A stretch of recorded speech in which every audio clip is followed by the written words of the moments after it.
चीख रहे थे, गाड़े मार रहे थे, बस कुछ लेट गए, हम भी लेट गए पूरी ट्रेन में, सब लोग लेट गए कि अपनी जान बचाए। वहाँ की सूरत हाल बहुत ही पेचीदा, बहुत ही मुश्किल है, जिस वजह से वहाँ पर जो इंटेलिजेंस का नेटवर्क है वो पूरी तरह से उस तरह से कारआमद नहीं है जैसे कि होना चाहिए। फायरिंग था, फिर लॉन्चर थे, ऐसे धमाके थे कि बस अल्लाह ने बचा दिया।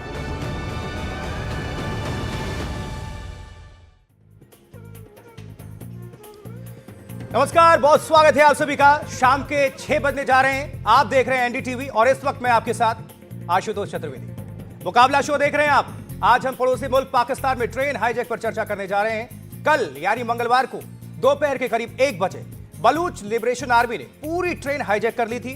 29 घंटों का वक्त बीत चुका है, गुजर चुका है, लेकिन अभी भी 150 से ज्यादा लोग बलूच लिबरेशन आर्मी के कब्जे में हैं। तो क्या ट्रेन हाईजैक की घटना ने पाकिस्तान सेना की पूरी कलाई खोल दी है, पोल खोल दी है? हम आज इसी पर चर्चा करेंगे और इस सवाल का जवाब भी जानने की कोशिश करेंगे कि क्या पाकिस्तान ने जो बोया वही काट रहा है। हमारे साथ मेहमानों का बड़ा पैनल होगा, लेकिन उससे पहले रिपोर्ट के साथ करते हैं मुकाबला की शुरुआत।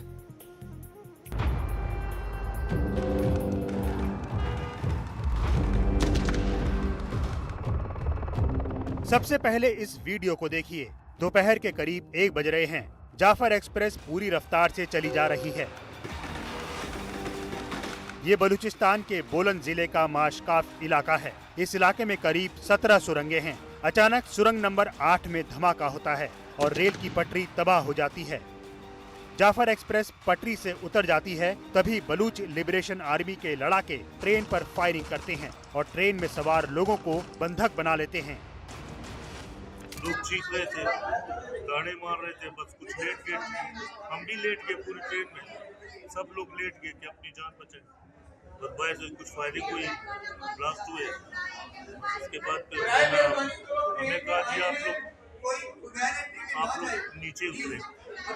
लोग नहीं उतर रहे थे, मैं अपने बच्चों को लेके उतर गया। सर मैं इतना देखना नहीं चाह रहा था, क्योंकि मैं अपनी और अपने बच्चों की जान बचाने के लिए बस मैंने फौरन बस उसने कहा कितने मुड़ के नहीं देखने।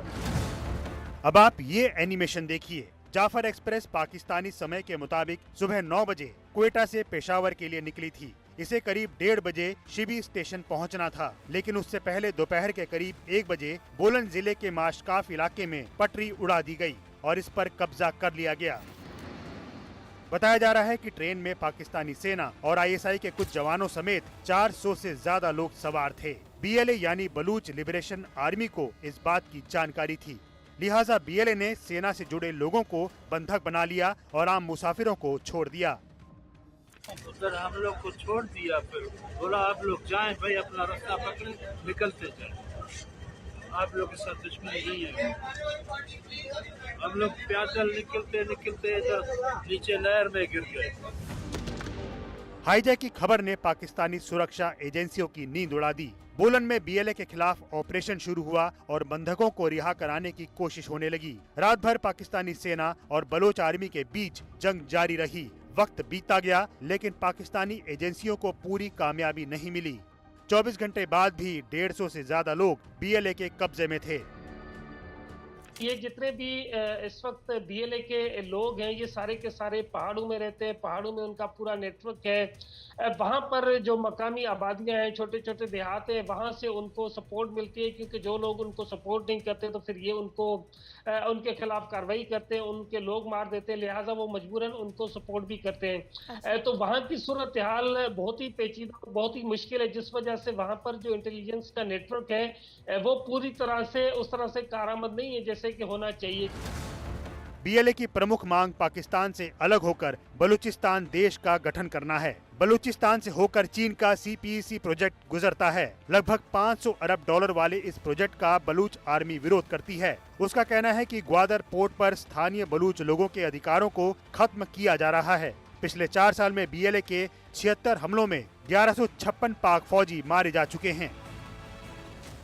मैं खुद पर्सनली तो 47 के भी बंटवारे के खिलाफ था।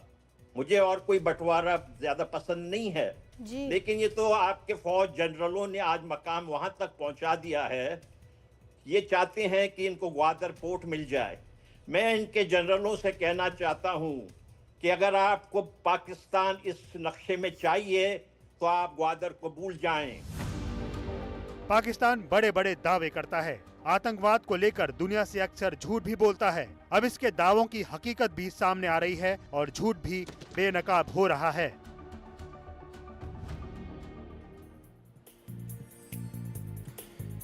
मुकाबला में आज के सवाल कौन कौन से हैं, नजर डालिए। क्या पाकिस्तान अपने किए की सजा इस वक्त भुगत रहा है? और दूसरा सवाल यह है कि क्या ट्रेन हाईजैक ने पाकिस्तानी सेना की पोल खोल दी है? तीसरा सवाल, बलूचिस्तान के लोगों पर अत्याचार कब बंद करेगा पाकिस्तान? और चौथा सवाल यह है कि क्या पाकिस्तान के लिए बलूचिस्तान को बचा पाना मुश्किल होता जा रहा है यहां से? इन सवालों के साथ चलिए करते हैं शुरुआत। और लंबा चौड़ा पैनल हमारे साथ मौजूद है। हमारे साथ हमारे संवाददाता, हमारे साथी Umashankar Singh, senior editor foreign affairs, studio से जुड़ रहे हैं। आरजू काजमी, वरिष्ठ पत्रकार हैं पाकिस्तान के, जुड़ रही हैं। स्कंद दयाल हैं, पूर्व राजनयिक खबर आगा हैं, विदेश मामलों के जानकार हैं। मेजर जनरल रिटायर्ड के सिन्हा साहब हैं। और जमाल नासिर बलोच थोड़ी देर में हो सकता है जुड़ेंगे, विदेश विभाग FBM। लेकिन शुरुआत उमाशंकर जी आपके साथ करना चाहेंगे। सबसे पहले दर्शकों को अपडेट कर दीजिए कि सरहद पार इस वक्त क्या हलचल है, क्या हो रहा है। जी देखिए, अभी जो इस इलाके से जानकारी जितनी निकल के आ पा रही है उसके मुताबिक ये है कि पाकिस्तान की जो सेना है, जो सिक्योरिटी फोर्स है, वो ऑपरेशन की कोशिश कर रही है। लेकिन उनकी तरफ से ये कहा जा रहा है कि क्योंकि उन्होंने अब कई सारे जो मुसाफिर हैं उनको ह्यूमन शील्ड के तौर पे इस्तेमाल वो कर रहे हैं, जो BLA के जो लड़ाके हैं, इसलिए ऑपरेशन में मुश्किल आ रही है। हालांकि इस बात में बहुत ज़्यादा दम नहीं लगती, वो इसलिए क्योंकि जो मुसाफिर वहाँ से छूट कर आए हैं और उनके जो बयानात हमने सुने हैं उसमें उन्होंने साफ तौर पर कहा है कि ट्रेन को हमला करके रोके जाने के बाद खुद जो बलोच के लड़ाके हैं उन्होंने उनको जाने को कहा, यानी कि महिलाओं और बच्चों को छोड़ने की, और जो बुजुर्ग जो मुसाफिर थे उनको छोड़ने का जो दावा BLA ने किया कल ही बयान जारी कर, उसमें सच्चाई नज़र आती है। क्योंकि इस बात की तस्दीक जो है वो मुसाफिर भी कर रहे हैं जो कई किलोमीटर पैदल चल के उस जगह से बाहर निकले और फिर एक ट्रेन के जरिए क्वेटा उनको लाया गया। तो ये जो ह्यूमन शील्ड वाली बात है वो समझ में नहीं आती। लेकिन दूसरी बात ज़रूर है कि ये इतना दुरूह इलाका है कि यहाँ पर सड़क मार्ग से नहीं पहुँचा जा सकता। दो ही रास्ते हैं, या तो ट्रेन के जरिए, जो कि ट्रेन एक सुरंग में फंसी हुई है, सुरंग नंबर 8 में, और दूसरा हवाई रास्ता। तो ये भी जानकारी आ रही है कि हेलीकॉप्टर्स का भी इस्तेमाल किया जा रहा है इस ऑपरेशन में। 1 किलोमीटर के इलाके को कॉर्डन ऑफ किया गया है जहां पे ट्रेन ये है, और इसके अलावा 3 जो बटालियन है वो भेजा गया है। लेकिन वो उस जगह तक पहुंच पाई है या नहीं पहुंच पाई है, इसका जो कोई एक कंफर्म जो एक जानकारी है वो पाकिस्तान और क्वेटा के भी पत्रकार जो हैं वो नहीं दे पा रहे। बिल्कुल, हम सीधे रुख कर लेते हैं ना। पाकिस्तान के वरिष्ठ पत्रकार आरजू काजमी हमारे साथ जुड़े हुए हैं पाकिस्तान से ही। आरजू, चलिए NDTV पर पहली बार आपसे हम रूबरू हो रहे हैं। इसके पहले तमाम चैनल्स पर मुलाकात होती रही है, तो सलाम ले लीजिए पाकिस्तान में, हिंदुस्तान से, हमारी तरफ से, आशुतोष की तरफ से। लेकिन सवाल ये है आरजू, ये BLA भारी क्यों पड़ता है पाकिस्तान पर? पाकिस्तान आर्मी तो बहुत दम भरती है लेकिन काबू अब तक नहीं पा रही है। कलाई खुल चुकी एक बार फिर से दुनिया के सामने पाकिस्तान की। देखिए, इस तरह के ऑपरेशंस में टाइम तो लगता ही है, तो ये तो नहीं कहा जा सकता कि कलाई खुल गई है। लेकिन हाँ, कलाई उसमें ज़रूर खुल गई है कि जो कहा जाता है कि नंबर 1 एजेंसी है, तो एजेंसी को पता क्यों नहीं लगा कि इस तरह का अटैक होने वाला था। तो पहले से इनको मालूम एजेंसी को होना पता चाहिए। क्या लगा? एजेंसी के तो लोग ही अंदर हाईजैक हो गए थे। तो आप ये देखिए ना कि क्यों इनको पता नहीं लगा, और बहुत देर के बाद इनको खबर हुई जब अटैक हो गया, जब हालात काबू से बाहर हो गए।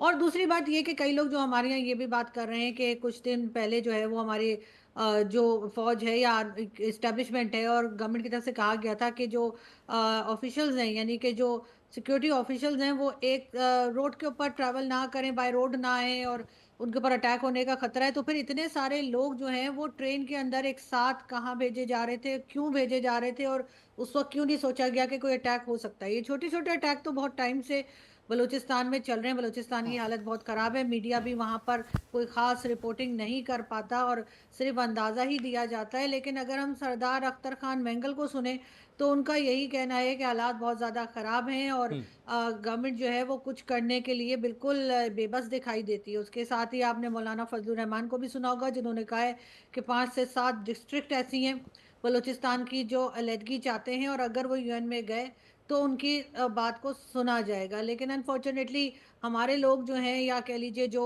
एजेंसी के लोग हैं और जो गवर्नमेंट के लोग हैं जो पॉलिसीज़ बनाते हैं, वो बलूचिस्तान को सीरियसली नहीं ले रहे, वो इन अटैक्स को भी सीरियसली नहीं ले रहे। वरना बीएलए पहले इतनी स्ट्रांग नहीं थी जितनी अब हो गई है। यानी कि इस वक्त आप ये देखिए कि जो पेशावर में बच्चों के स्कूल पे जो अटैक हुआ था, उसके बाद ये सबसे बड़ा अटैक है पाकिस्तान का।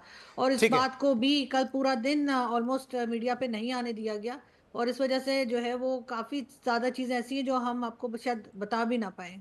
ठीक है, मेजर जनरल के सिन्हा साहब, आप तो बहुत पहले से देखते आ रहे हैं, इसके पीछे के इनसाइड स्टोरी क्या है सर? दर्शकों को जरा इस पर बताइए, जो पाकिस्तान के अंदर और जो बलोच के अंदर जो हलचल है इसको लेकर, इसका इंपैक्ट क्या देखते हैं आप भारत पर भी? जय हिंद आशुतोष, and जितने भी पैनल में लोग हैं और पाकिस्तान से आरजू काजमी हैं, उनको मेरा सलाम है। देखिए, आपने 4 सवाल खड़ा किए थे और एक सवाल आपने स्पेसिफिक मेरे से पूछा है कि आप किस तरह इस चीज को आकलन करते हैं, कैसे देखते हैं। देखिए आशुतोष, यदि आप आकलन करेंगे तो आपको इतनी भयावह तकदीर देखेंगे और एब्सोल्यूट क्लियरिटी आपको मिलेगा स्ट्रैटेजिकली क्या हो रहा है। देखिए, बलूचिस्तान का जो मसला है 1948 से ही चल रहा है। किस तरह से, मैं उस हिस्ट्री में नहीं जाता, किस तरह से बलूचों को, वहाँ के लोगों को, जो कि 48 जमीनी, यदि आप देखेंगे 48% जो पाकिस्तान की पूरी जमीन है वो बलूचिस्तान का हिस्सा होता है, और मात्र यदि 25 करोड़ में से 1.25 करोड़ ही लोग यहाँ रहते हैं। और किस तरह से इनकी प्रताड़ना की गई है, ये लगातार 48 से आप देखिएगा तो बहुत सारे चरण हुए हैं। जो अभी का चरण चल रहा है, और आरजू जो कह रही थी कि शायद पाकिस्तान की फौज और उसकी स्टैब्लिशमेंट या उसकी एजेंसियां बहुत सीरियस नहीं है, तो मुझे आरजू बहुत संभली हुई एक है, उनको बहुत मैं इज्जत देता हूं। मेरे ख्याल से ये आकलन सही नहीं होगा। बलूचिस्तान, आपके इसमें लिखा है कि अपने पापों का जो पाकिस्तान ने बोया था उसको काटने का एक सबसे ज्यादा उदाहरण आपको दिखाई देगा। क्यों मैं कहता हूं, देखिए यदि आप 4 उनके सूबों को लें, खैबर पख्तूनख्वा तो आप देख ही रहे हैं क्या हो रहा था बलूचिस्तान में। अब बलूचिस्तान की जो मेन इशू है वो केवल यही नहीं कि पाकिस्तान के अंदर में है। यदि हेलमंड प्रोविंस में आप जाएं, जो अफगानिस्तान का सदर्न हिस्सा है, मैं कंधार की नहीं बात करता या निमरोज की नहीं बात करता, केवल हेलमंड की ले, या आप जो सस्तान कहते हैं बलूचिस्तान जो ईरान के साथ है, ये पूरा का इलाका एक जब बात करते हैं तो बलूचिस्तान की एक परिकल्पना है, और वो अभी आपको दिखती है कि जमीन के ऊपर में दिखती है, खास करके जब इन्होंने कहा कि हम अफगान के जो उनको गुलामी की जंजीरें इन्होंने काटी थी, उसके बाद ये बहुत ज्यादा शुरू हुआ है। और 2023 से आप देख रहे हैं 24 और 25, ये सबसे बड़ा, यदि कह रही थी पेशावर के स्कूल के बाद का कोई अटैक है, तो ये मैं मानता हूं। ये क्या चीजों को दिखाता है? देखिए, सबसे बड़ी जो चीज है, अभी आपके बलूच के एक थे, वो बता रहे थे, जो गोदार है, जो सी पैक का जो मेन हिस्सा है, उसके बाद ये चीजें बदली, और ये इन्होंने अपने ही केवल नहीं ताबूत के अंदर किल मार दिया है। इन्होंने इवन चाइना का जो डाउनफॉल है, मैं बार बार कहता हूं, सी पैक का और ये गोदार का हिस्सा है। हाँ। देखिए, गोदार को इन्होंने 1958 में लिया था, ओमान से खरीदा था, और जिस तरह से इन्होंने कहा कि पाकिस्तान के लिए एक ऐसा सपना सजोएगा जो सोने के में बदल देगा, वो इनके लिए आज पूरे बल्कनाइजेशन ऑफ पाकिस्तान का जो पहली आप ये देख रहे हैं, जो इसकी प्रकल्पना थी, वो सच्चाई में मुझे दिखाई दे रही है, बदलती हुई दिखाई दे रही है। पाकिस्तान आर्मी की बस की बात नहीं है, 2 कोर लगा रखा है। और आप ये बताइए, ये हाईजैकिंग, ये मेन रास्ता है क्वेटा से, यदि आप सीबी की तरफ जाते हैं, रहमियार खान होते हुए ये जाती थी लाहौर और फिर पेशावर जाती है। तो ये कोई ऐसा रेलवे लाइन नहीं है कि जो बिहार से गुजर रही। सिन्हा साहब, लगातार इस पर हम और थोड़ा चर्चा करेंगे, लेकिन चाहते हैं कि सारे जो हमारे गेस्ट हैं पैनल के, वो इंट्रोड्यूस हो जाएं और अपनी राय रख लें। हम कमर आगा साहब, आपका रुख करने जा रहे हैं, विदेश मामलों के जानकार हैं आप। कमर साहब, अभी हालात को देखते हुए लगता क्या है, क्या बलोच और बलोच के लोग अगले बांग्लादेश की राह पर हैं? सीधा पूछे इन शॉर्ट तो देखने से तो सही लगता है, और कई चीज़ें हैं। एक तो बलूचिस्तान कभी भी पाकिस्तान का हिस्सा बनना ही नहीं चाहता था, शुरू से ही वहाँ पे झगड़ा शुरू हो गया था, वो इसका पार्ट नहीं बनना चाहते थे। मोहम्मद अली जिन्ना ने ज़बरदस्ती 1948 में इसको एनेक्स किया। और ये लोग इनके सामने ये चाहते थे या तो भारत के साथ रहें या आज़ादी इनको मिल जाए। और इन्हें हमेशा से खतरा लगता था कि पंजाब डोमिनेटेड पाकिस्तान होगा, और वही हुआ। पाकिस्तान में जो पंजाब प्रांत है, जो जिसमें सबसे ज़्यादा पॉपुलेशन है, उसने बाकी प्रांतों को अपनी कॉलोनी की तरह बना लिया।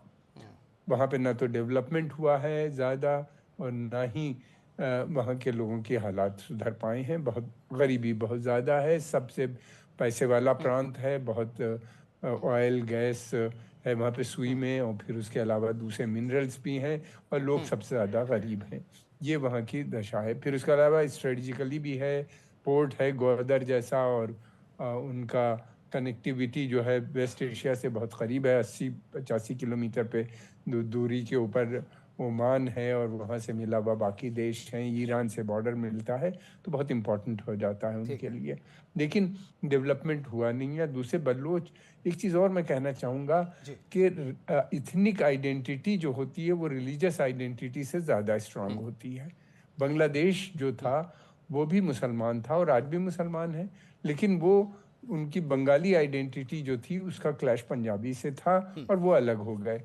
इनका भी यही है। इनको लगता है कि इतनी बड़ी संख्या में बाहर से जो Pakistan China Pakistan economic corridor है, उसमें बाहर से इतने ज़्यादा वर्कर आ रहे हैं और लोग आ रहे हैं कि इनकी लैंग्वेज, इनका खाना पीना, इनका रहना सहन सब दुश्वार हुआ जा रहा है। सब भी इनके कल्चर पे बहुत बड़ा अटैक है, भाषा पे अटैक है। इसीलिए ये चाइना पाकिस्तान इकोनॉमिक कॉरिडोर को भी अपोज करते हैं। उससे इनको कोई फ़ायदा भी नहीं मिल रहा, जिससे कि जो मजदूर है वो खैबर पख्तूनख्वा से आ रहा है, जो कॉन्ट्रैक्टर हैं छोटे बड़े वो पाकिस्तान से आ रहे हैं। आपका फौरन हम रुक करेंगे। इस बीच जिस इशू को लेकर हम लोग चर्चा कर रहे हैं, हम सीधा रुक कर लेते हैं जमाल नासिर बलूच का, प्रमुख है विदेश विभाग के, FBM के। जमाल साहब, हंगामा क्यों है बरपा, क्या चल रहा है और क्या चाहते हैं? हिंदुस्तान की आवाम भी आपको बहुत बखूबी से सुन रही है इस वक्त, पाकिस्तान के लोग भी सुन रहे हैं, आपके एक एक शब्द मायने रखते हैं। जी, जिस तरह आप लोग जानते हैं और आपके जो मेहमान हैं वो बात कर रहे थे बलूचिस्तान की तारीख, हिस्ट्री और मसाइल पर, तो चले बात करते हैं रेलवे लाइन पर। ये रेलवे लाइन जो पंजाब से होकर बलूचिस्तान के पहाड़ों से क्वेटा की तरफ जाती है, ये ब्रिटिश ने बनाया था। और ब्रिटिश ने, आप नीचे की तरफ आएंगे बलूचिस्तान के साउथ की तरफ, वहां पर रेलवे लाइन सी नहीं है। ये बनाया गया था क्वेटा के लिए, और Quetta was one of the largest British military base during world war 1 and world war 2।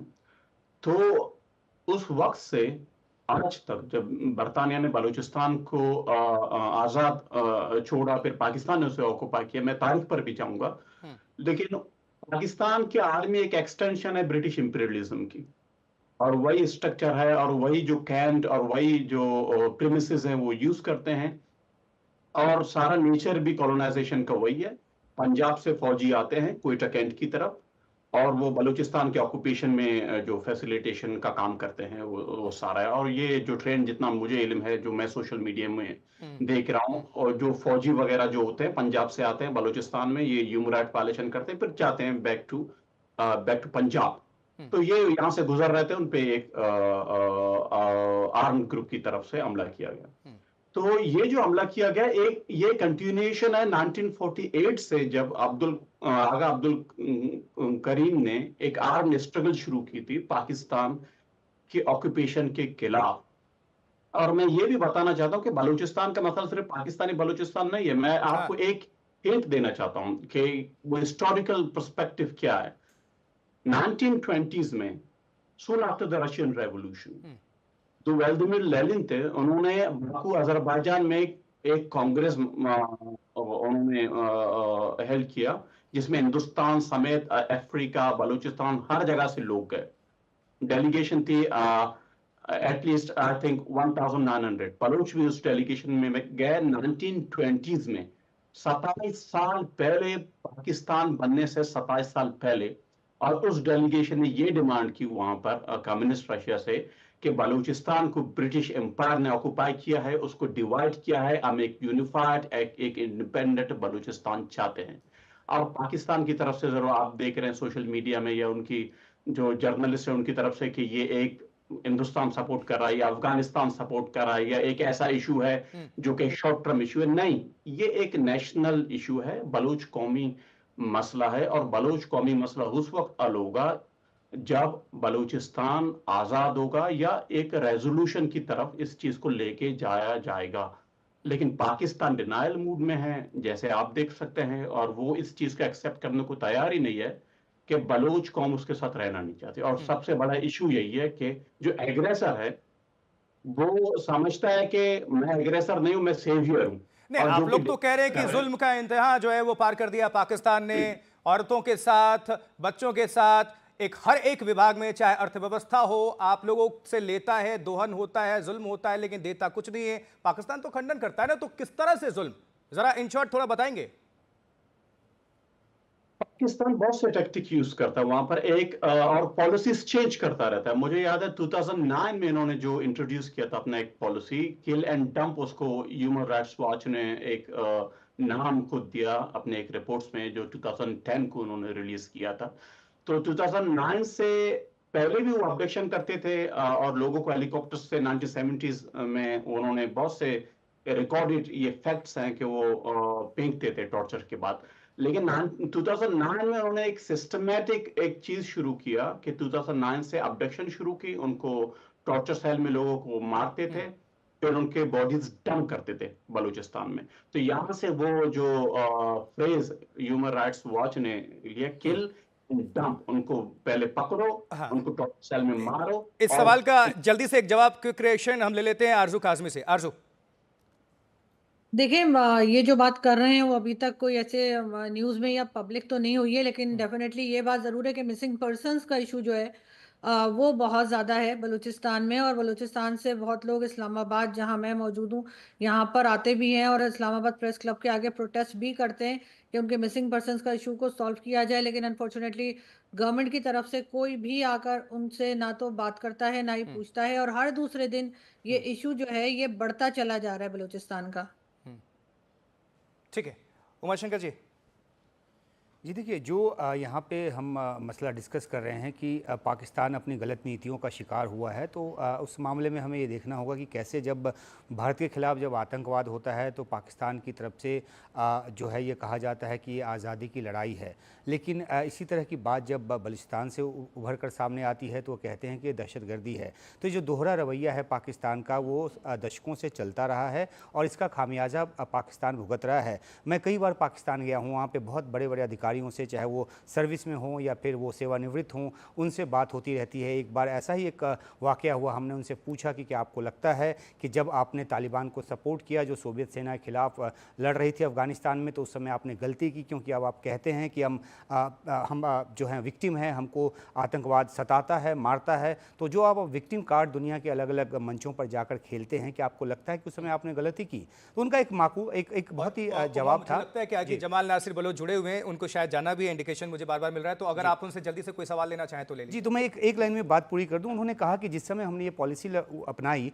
उस समय हमारे पास कोई और जरिया नहीं था, लेकिन अब हमें लगता है कि ये हमारे गले की हड्डी बन गया है। तो आतंकवाद पाकिस्तान के गले की हड्डी बन गया है। हम जो जनाब हैं उनसे ये जानना चाहते हैं कि उनको क्या, जमाल साहब, आपको क्या लगता है कि रास्ता कैसे निकलेगा? क्योंकि पाकिस्तान किसी भी सूरत हाल में उस पूरे इलाके को छोड़ने को तो तैयार नहीं होगा, क्योंकि दशकों से वहाँ पे बलोच लड़ाई लड़ रहे हैं, कोई उसका नतीजा नहीं निकल रहा। तो रास्ता कैसे निकलेगा? जी, रास्ता पाकिस्तान को निकालना है, क्योंकि पाकिस्तान एग्रेसर है, पाकिस्तान ने ऑक्युपाई किया है, और पाकिस्तान को ये समझना होगा कि कॉन्फ्लिक्ट रेजोल्यूशन के अलावा यहाँ पर कोई चारा नहीं है उसके लिए। पंजाबी भी मर रहे हैं, बलूच भी मर रहे हैं, बहुत से ह्यूमन राइट वायलेशंस हो रहे हैं। तो पाकिस्तान को ये बात समझना होगा, क्योंकि पाकिस्तानी जिस तरह पाकिस्तान के जो लोग हैं, जर्नलिस्ट, वो जानते हैं कोई भी मसला होता है ये डायरेक्ट लंदन चले जाते हैं इनके आर्मी चीफ और वहाँ मशवरा करने के लिए। तो आप वहां से कुछ सीखें। आयरिश रेजोल्यूशन हुआ था, स्कॉटिश जो उन्होंने रेजोल्यूशन हुआ था, या दूसरे इलाके हैं जहां पर इस तरह के मसले होते हैं, पॉलिटिकल इश्यूज हैं।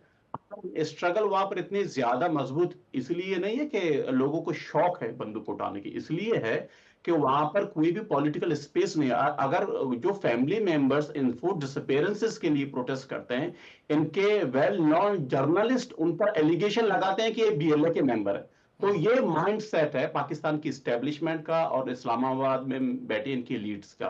तो जब तक ये अपना माइंड सेट चेंज नहीं करेंगे, जब तक ये एक्सेप्ट नहीं करेंगे कि बलूचिस्तान में एक कौमी इशू है और पाकिस्तान ने इसको ऑक्युपाई किया है और रेजोल्यूशन की तरफ हमें जाना है पॉलिटिकली, इस तरह के जमाल साहब रेजोल्यूशन निकलेगा कैसे? सबसे पहले तो एक ये मेरा सवाल है कि क्या बीएलए में इतना दम है, बलूच लिबरेशन आर्मी इतनी ताकतवर है? देखिए छोटी मोटी लड़ाइयां छोड़ दीजिए, ये इशू हाईजैक है, पहली बार इस तरह से चलिए चीजें भी सामने आई, लेकिन इतना मादा ताकत है बीएलए में कि वो पाकिस्तान से खुद को आजाद करा ले?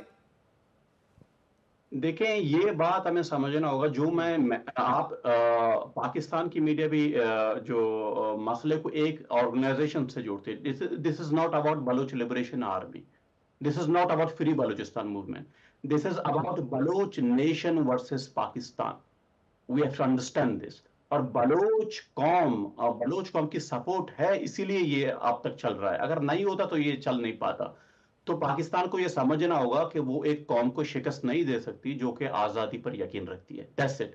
अगर वो रेजोल्यूशन चाहते हैं तो रेजोल्यूशन यही है कि आप विड्रॉ करें बलूचिस्तान से, आप इंटरनेशनल कम्युनिटी के इन्वॉल्व करें, विड्रॉल के जो भी एक हो सकता है कोई स्ट्रक्चर, उस पर आप आकर बात करें, बीएलए हो या पॉलिटिकल रिप्रेजेंटेटिव उनसे।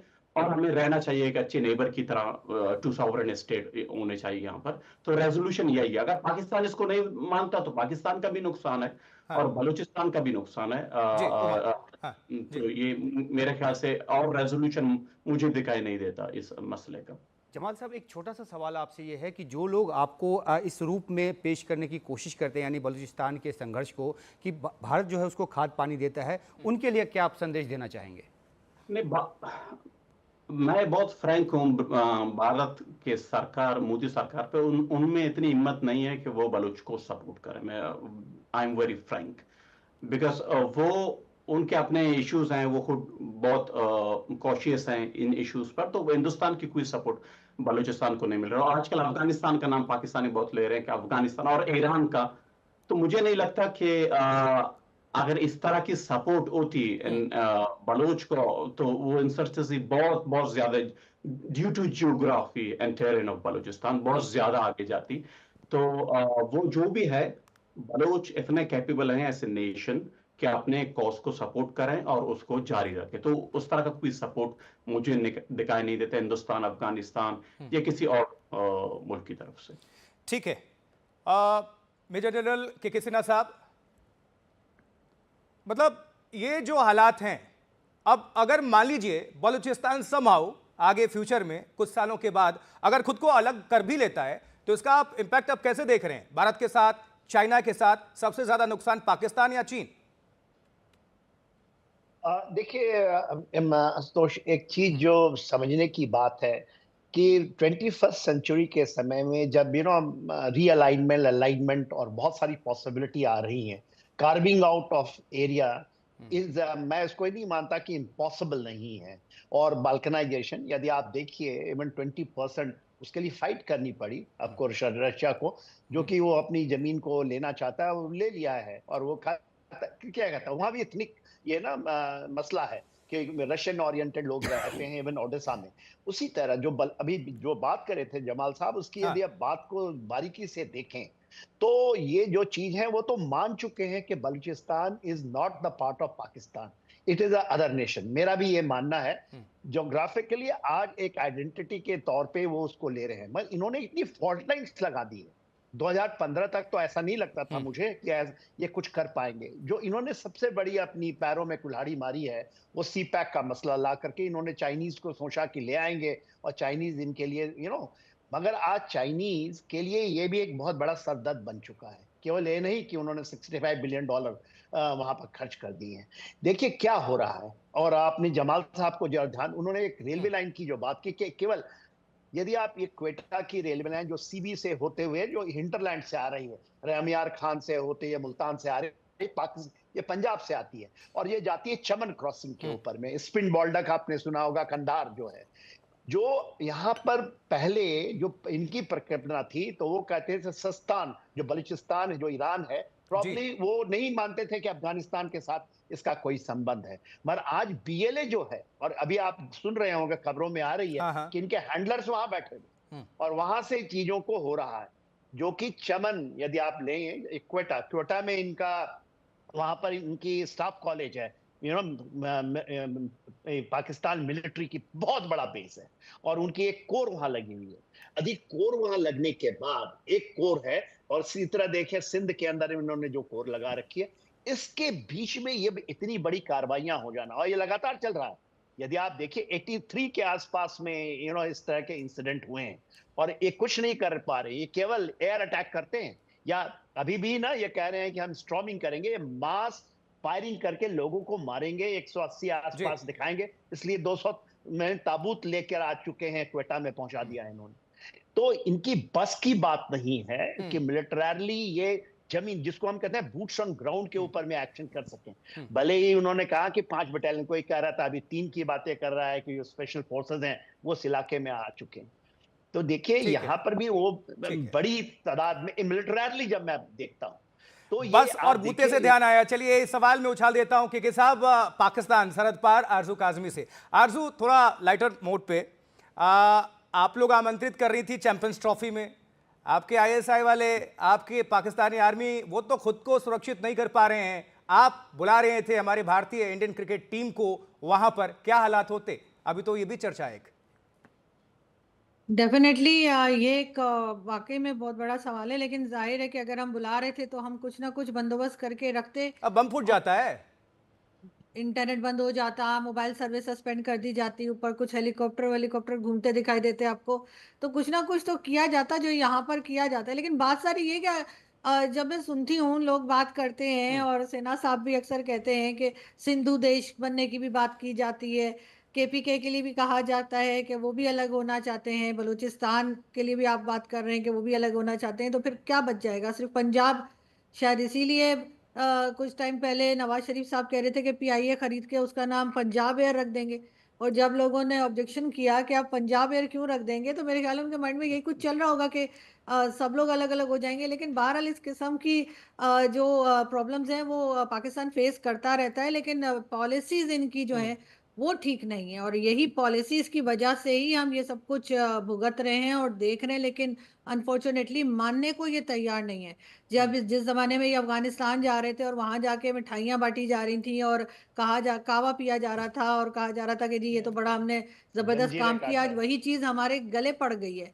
अब वही चीज हमें अचानक से बांग्लादेश से प्यार आ गया है हमें, और हम आना जाना हमने बांग्लादेश में शुरू कर दिया है। अब देखें वहां से कब ये जिसे कहते हैं ना कि हमारी टेंशन कब शुरू होगी वहां से।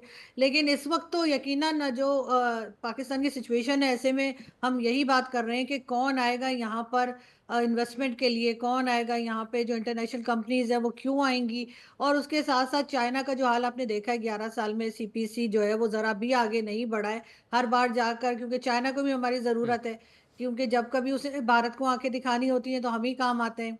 अमेरिका को भी हमारी ज़रूरत है, जब अफगानिस्तान को या चाइना को या इवन भारत को आंखें दिखानी होती है, तो हम तो इसी तरीके का काम सालों से करते आ रहे हैं और अब अनफॉर्चुनेटली हम इसी के आदी हो गए हैं। लेकिन यहाँ पर सिचुएशन जो है इस वक्त वाकई में बहुत ख़राब है, और डेफिनेटली बहुत से लोग कहते हैं कि जी सबकी जरूरत पाकिस्तान है। आप बार बार चाइना बोलती है, अमेरिका बोलती है, हर जगह से, लेकिन पाकिस्तान की जरूरत क्या है इस वक्त? क्या पाकिस्तानी हुक्मरान इस पर विचार करते हैं कभी? देखिए मैं यही कह रही हूँ, पाकिस्तान को आदत पड़ चुकी है कि ना हमने काम करना है, ना हमने ट्रेड करनी है, ना अपने नेबर्स के साथ हमने कोई ढंग से रहना है। हम अभी इसी तरह के पैसे हमें मिला करते हैं, ऐसे ही फंड्स हमें आते हैं। पहले हम अफगानिस्तान के नाम पे फंड ले रहे थे, अब हम किसी और तरह से फंड ले रहे होते हैं। तो हमारे यहाँ तो यही एक सिलसिला बन गया है, और अनफॉर्चुनेटली ये मुझे फिलहाल बहुत जल्दी ये सिलसिला खत्म होता हुआ दिखाई नहीं दे रहा। ठीक है कमर आगा साहब, ये हालात अगर लंबे खिंचते हैं तो फिर आप कैसे देख रहे हैं आगे सिनेरियो? देखिए हालात बहुत बुरे हैं। दूसरी बात ये कि ये उम्मीद करना कि पाकिस्तान की सेना जो है वहाँ के ऊपर कोई एक सेटलमेंट कर लेगी बातचीत के माध्यम से, इसको बलूचिस्तान के मसले को हल करने की, तो ये तो सेना का काम होता नहीं। बातचीत जो कुछ भी इंग्लैंड में हुआ या आयरलैंड और दूसरी चीज़ें, वहाँ पे डेमोक्रेटिक गवर्नमेंट्स थी। डेमोक्रेटिक गवर्नमेंट जनता की सुनती है, जनता का के जो ध्यान होता है उसकी तरफ उसका अटेंशन होता है, उसको इलेक्शन लड़ना जीतना होता है अगला। उनको न तो इलेक्शन जीतना है, न उन्हें सत्ता छोड़नी है। वो तो देखते हैं कि एक ही चीज़ है सत्ता में रहने के लिए, दमन की नीति। वो उन्हीं ने बांग्लादेश में भी की, अब वही बलूचिस्तान में भी कर रहे हैं, खैबर पख्तूनख्वा में भी कर रहे हैं। वहाँ पे भी हज़ारों लोग मिसिंग हैं।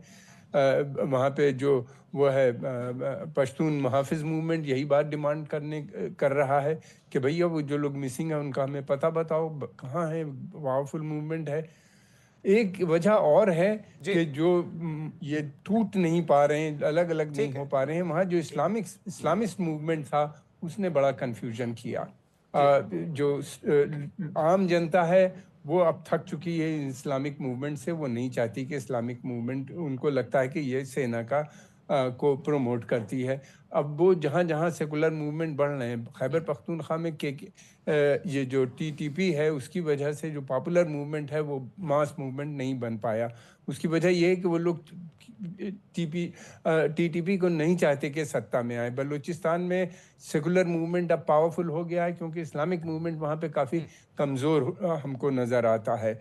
दूसरी बात ये कि सेना का जो इन जनरल वहाँ पे रेपुटेशन है वो बहुत आम जनता में अब एक्सपोज हो चुकी है।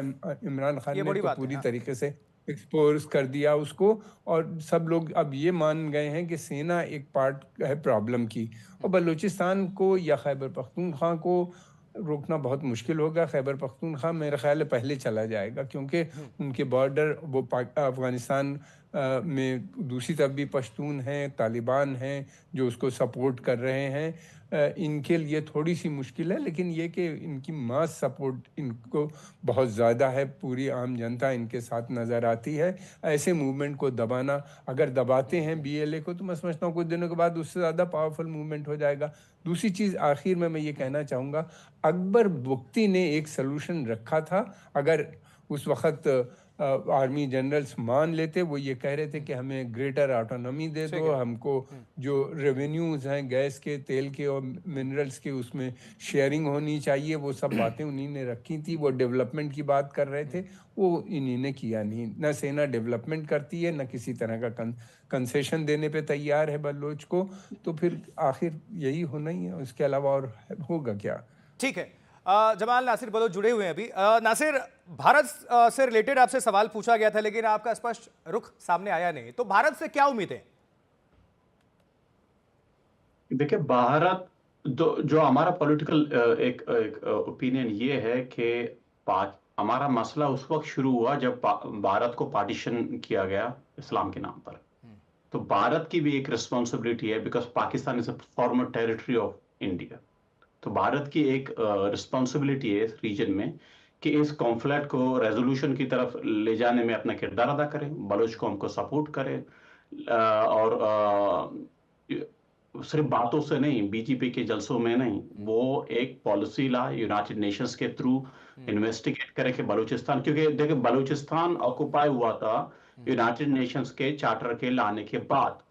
इंटरनेशनली और लीगली स्पीकिंग वो इलीगल ऑक्यूपेशन में आता है, लेकिन उस इलीगल ऑक्यूपेशन को ट्रिगर करने के लिए, इन्वेस्टिगेशन को ट्रिगर करने के लिए आपको स्टेट स्पॉन्सर कोई ये प्रोसेस चाहिए यूनाइटेड नेशन के थ्रू, जिस पर इन्वेस्टिगेशन हो सके और यूनाइटेड नेशन अपने किरदार अदा कर सके कॉन्फ्लिक्ट रेजोल्यूशन के लिए। तो इस तरह की पॉलिटिकल चीजें हिंदुस्तान कैपेबल है करने के लिए।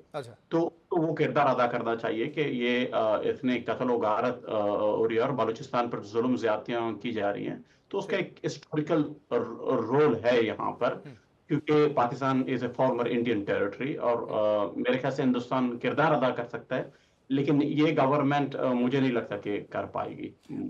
बलोच की जनता क्या सोचती है भारत के लिए? बलोच की जनता, देखिए, बलोच आर नॉट फेनेटिक्स। हमारे लिए हमारी आइडेंटिटी बलोच नेशनल आइडेंटिटी है। हमें इस्लाम और वो जो भी है हमारे एक रिलीजन है, लेकिन हम इस्लामिस्ट या पॉलिटिकल इस्लाम को मानने वाले लोग नहीं हैं। तो हमारे लिए, हमारे यहाँ खुद हिंदूज हैं, हमारे यहाँ मंदिर हैं, तो हमें हिंदुस्तान से कोई दुश्मनी नहीं है, हम उनको ऐसे फ्रेंड देखते हैं। ये मौके की बात है, वक्त की नजाकत है, या फिर वाकई ऐसा है वहां? नहीं, वहां पर बहुत से मंदिर हैं, वहां पर जैसे मरी कबाइल हो गए, वहां पर उनके अपने मरी नहीं, हिंदू। भारत के प्रति जो लगाव है, जो झुकाव है, वो मौके की नजाकत है या फिर ऐसा ही वाकई है सीन सिचुएशन के अकॉर्डिंग? हाँ, नहीं नहीं, इसी तरह है मेरे ख्याल से, मौके की नजाकत में नहीं कहूंगा, लेकिन वो हिस्टोरिकल। मैं एक आपको, आपके पास भी टाइम कम है। जब बरतानिया ने बलूचिस्तान पर हमला किया और जो बलूच सॉवरेन थे, मेहराब खान लड़ रहे थे, उनके फाइनेंस मिनिस्टर दीवान बुच्चा मोल्ड एक हिंदू थे, जिन्होंने खान के साथ मिलकर बलूचिस्तान के लिए लड़े और शहीद हो गए। तो ये एक रिलेशन आज का नहीं है, ये हजारों साल से चलता आ रहा है, तो मैं उसकी बात कर रहा हूँ। यस, थोड़ा सा एक अपडेट आ रहा है पाकिस्तान से। पाकिस्तान के जो हमारे सहाफ़ी दोस्त हैं उनकी तरफ से जानकारी आ रही है कि जो ट्रेन है उसको क्लियर करा लिया गया है और जो बलोच जो लड़ाके थे वो हॉस्टेजेस के साथ पहाड़ी की तरफ चले गए हैं। ऑपरेशन अभी भी चल रहा है, लेकिन ये शुरुआती जानकारी अभी आ रही है कि ट्रेन को क्लियर कर लिया गया है और साथ में ये भी जानकारी आ रही है कि ऑपरेशन जो है वो अभी चालू है और जो मिलिटेंट्स हैं उनको पकड़ने की कोशिश या उनको एक स्ट्राइक के जरिए मारने की कोशिश जो है वो पाकिस्तान की सेना की तरफ से की जा रही है। एक छोटा सा सवाल, अगर मिल पा रहे हो इनपुट, तो कितने लोग हैं अभी कब्जे में जो हॉस्टेजेस हैं? ट्रेन छूट गई है लेकिन कितने हैं? क्या कुछ हैं साथ या फिर सारे हैं? जो जानकारी आई उसके मुताबिक 17 के आसपास जो बंधक है उसको लेकर पहाड़ी की तरफ गए हैं, लेकिन ये तादाद ज़्यादा बड़ी हो सकती है। वो इलाका ऐसा दुश्वार है कि वहाँ पे लगातार वहाँ से अपडेट नहीं आता है और बलूचिस्तान जो लिबरेशन आर्मी है उसने अभी एक ताज़ा बयान जारी किया है जिसमें साफ तौर पर कहा है कि अब सिर्फ 24 घंटे का वक्त रह गया है पाकिस्तान की सरकार के पास। अगर उनकी मांगें नहीं मानी गई तो बाकी हॉस्टेजेस को वो उसकी जान ले लेंगे। तो हमारे साथ तो जमाल साहब जुड़े हुए हैं ना, उनके पास डायरेक्ट इनपुट्स आ रहे होंगे, चाहे तो वो साझा कर सकते हैं। जमाल साहब, आपको क्या जानकारी मिल रही है, अगर आप ना छुपाएं तो? जी, मैं भी वही जो आप देख रहे हैं सोशल मीडिया से, मैं भी वही देख रहा हूँ। मेरे पास कोई एक्स्ट्रा इंफॉर्मेशन नहीं है, लेकिन मुझे यही लग रहा है कि देखिए, एक बार Pakistan is the 5th largest population, उनके पास मसला नहीं है फौजियों को मरवा देंगे, कुछ और भर्ती करेंगे, कह रहे हैं इकोनॉमिक के हिसाब से नए जॉब हमने लोगों को दिया, तो उनके लिए ह्यूमन लाइफ्स वर्थ नथिंग, तो वो अपने फौजियों को भी मरवा सकते हैं, उसमें कोई मसला नहीं। अच्छा के साहब, अब भारत के लिहाज से अगर देखें, या फिर चलिए हम सीधा एक दूसरा सवाल ले लेते हैं, जो सिपेक है वो पाकिस्तान का विनाश करेगा, इसको इस तरह से भी मान लें? एब्सोल्युटली, ये तो मैं पहले दिन से ये बात करता हूं। देखिए, बहुत ज्यादा डिस्प्यूट है हमारे गिलगिट बल्तिस्तान और पीओके से होता हुआ, वो हमारी धरती है, ये पाकिस्तान की धरती नहीं है। जो इन्होंने हिमाकत की है, भारत ने सीपैक को तो ज्वाइन नहीं किया, उन्होंने बेल्ट ऑफ रोड इनिशिएटिव की हम जब बात करते हैं, तो चाइना ने एक बहुत बड़ा चाल, और इन्होंने सोचा कि शायद हमने एक ऐसा चीज मारा है, मसला किया है कि पूरी चीज हमारे बस में आ जाएगी। देखिए, आज हम तो ये कह रहे हैं ना पीओके की, अभी तक तो हम डिप्लोमेटिकली बात कर रहे हैं, मिलिट्री ऑप्शंस भी हैं। तो आप ये बताइए, उसका जो मेन हिस्सा है जो वहां से गुजरता है, बलूचिस्तान डिस्टर्ब है, खैबर केपी टोटल डिस्टर्ब है। तो ये सीपैक जो है, ये तो देखिए ना, अभी इनको $4 बिलियन देने थे, 2022 से ही देने थे चाइना को, केवल इन्होंने $65 बिलियन का, यदि इन्होंने कहते हैं 2015 से ना, तो ये तो कहते थे ना कि सोने का हमारा और पहाड़ों से भी ऊंचा, हिमालय से भी ऊंचा, सागर से भी गहरा हमारा संबंध है। तो ऐसे ही होती है, जब आते हैं ब्रिटिशर्स, इंडिया में आई थी, सोने की चिड़िया वो खा के चली गई, और पाकिस्तान, क्योंकि ये हमारी धरती है, यदि आप मेरा माने, मेरी अपनी एम्बिशन ये है कि भारत का जो बड़ा है, बृहद, हम अभी भी हम अखंडित हैं। ओके के साहब, अगर थोड़ा मजाक में समझ लें तो देखिए ना, ट्रेन तो छुड़ा नहीं पा रहे हैं, लेकिन कश्मीर की बात करते हैं। अरे साहब, इनके ये इसी के ऊपर जिंदा है, जैसे आरजू कहते हैं, ये कभी चाइना के लिए काम करते हैं, क्या मैं अमेरिका, फ्रंटलाइन स्टेट एक लेते थे और कहते थे स्ट्रेटेजिक डेप्थ अफगानिस्तान से, मगर स्क्वीज हो गए ना, वो स्ट्रेटेजिक डेप्थ तो कट गया ना इनका। अब बलूचिस्तान से कटेंगे। कोई कहता है कि balkanisation, I can see it is not only the beginning और डॉन है, मेरे तो ये दिखता हुआ दिखाई दे रहा है। और जो हमारे बलूच भाई हैं बैठे हुए यहाँ, जो उन्होंने कहा कि we have to accept 2 nation, और ये मानता हूं ये हो चुका है, पाकिस्तान और बलूचिस्तान अलग हो चुके हैं। देखिए, ये चीजें तो होती रहती हैं, मगर लोगों का प्राइसिंग कितना, हम केवल बीएलए की बात करते हैं, ठीक है, BLUF की नहीं बात Last करते, 10 UBA seconds, की नहीं बात करते, LEB की नहीं बात करते, BRA की नहीं बात करते। ये फैक्शन सारे जुड़ गए अब तो। और ये इनका जो सेफ है ना, हेलमंड प्रोविंस है अफगानिस्तान से, वहां हो रहा है। उमा, तो ये क्लोजिंग चीज कमेंट आपका। reality है। एक मेरा सवाल आपसे है, जो पाकिस्तानी अवाम है, जो बलोच की भी अवाम है, वो कश्मीर पर हमेशा से फोकस करती रही, और जिस तरह से एक विकास की रफ्तार, विकास की धारा एक कश्मीर में दिखाई है दुनिया के सामने, चाहे वो पाकिस्तान के लोग भी हैं, बलोच के भी लोग हैं, दुनिया देख रही है, तो क्या है एक सिंपैथी भारत के लिए, और बलोच और पाकिस्तान में जो जनता है वो कश्मीर को देखकर एक सोच उनकी बदली हुई है? जी देखिए, ये तो अगर आप पाकिस्तान ऑक्युपाइड कश्मीर की बात करें तो वहाँ पे भी सोच बहुत ज़्यादा बदली हुई है। मैं कश्मीर में तकरीबन 2.5 साल रहा हूँ, और वहाँ के बाद जब पाकिस्तान जाता हूँ तो वहाँ पे लोगों से जब बात करता हूँ तो कहते हैं कि आपके कश्मीर में इतनी ज़्यादा तरक्की है कि हमारा मन करता है कि हम भी वहाँ आकर रहें। ये अलग बात है कि भौगोलिक रूप से ये संभव नहीं है, लेकिन ये बात तो है कि जो कश्मीर की तरक्की को देखकर बाकी जो पाकिस्तान के खासतौर पर ऐसे इलाके, बलूचिस्तान जैसे इलाके जहाँ पर तरक्की के नाम पर कुछ भी नहीं हुआ है, अभी जमाल साहब बता रहे थे कि कैसे जो ब्रिटिश के ज़माने की जो बनी रेल है उसके अलावा वहाँ पर कोई तरक्की का कोई जो तस्वीर है वो नज़र नहीं आती। तो लोगों का तरक्की से दिल जुड़ता है, ये तो सीधी सी बात है, और यहाँ पर पाकिस्तान के लोगों की जो राय है वो ज़रूर तरक्की के साथ जुड़ती नज़र आती है। बहुत बहुत शुक्रिया उमाशंकर सिंह आपका। आरजू काज़मी जुड़ी थी, वरिष्ठ पत्रकार पाकिस्तान, आपका बहुत बहुत शुक्रिया। अस्कन ख्याल साहब बहुत शुक्रिया, कमर आगा साहब बहुत शुक्रिया, मेजर जनरल के सिन्हा साहब बहुत शुक्रिया, जमाल नासिर बलोच आपका बहुत विशेष धन्यवाद, और विशेष धन्यवाद आप सभी दर्शकों का मुकाबला में मेरे साथ जुड़ने के लिए। फिलहाल आशुतोष चतुर्वेदी को दीजिए इजाजत, और ठीक आधे घंटे के बाद शाम 7:30 बजे बिहार के नेताओं में तू मैं आऊंगा आपके साथ एक और डिबेट के साथ। छोटा सा ब्रेक, बने रहें, देखते रहें एनडीटीवी।